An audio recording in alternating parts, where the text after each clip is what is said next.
надаас хол дуулах гэсэн юм биз дээ. Чамд хэрэгтэй болоод л зуралдаж байгаа биз дээ. Ээжээ. Гёнсог Ёнжуг бүрэн хяналтандаа байлгаж хүүгээсээ салахыг санаарах. Эцэст нь хэрээс идэрч үр хөндүүлэхийг хүртэл завдна. Ёнжогийн өрийг төлөхийн тулд Жонсо ээжийнхээ байшин барьцаалан зээл авсан байж. Энэ бүхэн ил болсноор залуу хос насан туршдаа хадам ээжийнхээ өмнө гин буруутай өртөө болж орхино. Ээжийг эхлээд дэмжлээ. Гёнсог Согийн хоёрын хувиа хичээсэн зангаас болж Жонсо нэгэн хүүгийн аминд хүрнэ. Битгий яваа. Ёла. Миний хөө. Битгийлдэ. Аимшиг тэргээс болж Жан Сүнтэй гихч залуугийн амьдрал сүрж орвонгоор эргэжээ. Жонсо зовлонгоо дааж чадахгүй шаналж явсаар хайртай эхнэр Юнжа болон удахгүй хорвоод мэдлэх хүүгээ орхин тэнгэр тайлдаг. Гёнсог хүүгийнхээ өвгөлд Юнжог насан туршдаа буруутгах болжээ.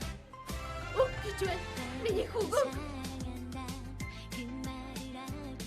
Юнжо талигч нөхөртөө өгсөн амлалтаа биелүүлж ээж нь харж хандахаар бат шийддэг. Тэрээр хадам дүү Согионыг ажилд оруулж хадам ээж Гёнсог авгагч имсүн хүү Донвогоо хамт өрх толгоолсон эмэгтэй амьдралаар 4 жил амьдарчээ. Гэтэл Мелса компани дампуурлын эрмэгтэрж Юнжо ажилгүй болох аюул нүүрэлдэг. Одоо компани өв залгамжлагч Жо Гэмний хичээл зүтгэлээс Юнжо болон тэрний хүүгийн ирээдүйг шалтгаалах болно. Компанид нь шинжилэл хийхээр ирсэн харгисгүйдэн Жан Сүнтэй захирал Жо Гэмийн хоёр гайхалтай гар нийлэн ажиллаж эхэлдэг.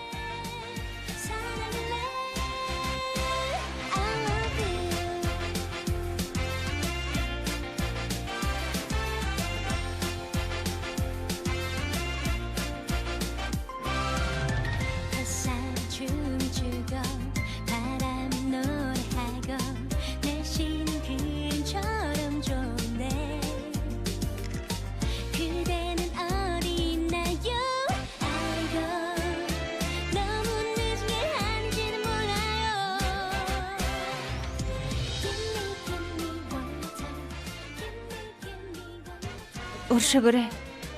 Таныг таньсангүй. Яалаа гэжтэй. Таны ачаар би зөв хөл дээр боссон.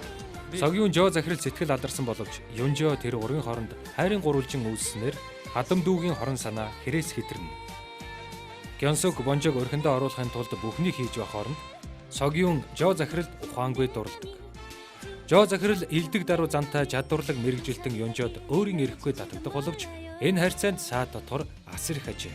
Юнжо Сүнтэй хоёрын үл ойлголцол арилж нэгнээ өөрөөр харж эхлэх бөгөөд Юнжогийн хүү Донво Сүнтэй хоёрын хооронд онцгой нандин харилцаа үүсдэг.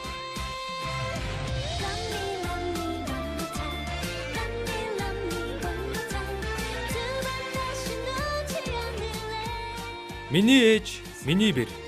ETV телевизээр өдөр бүр 19 цаг 30 минутаас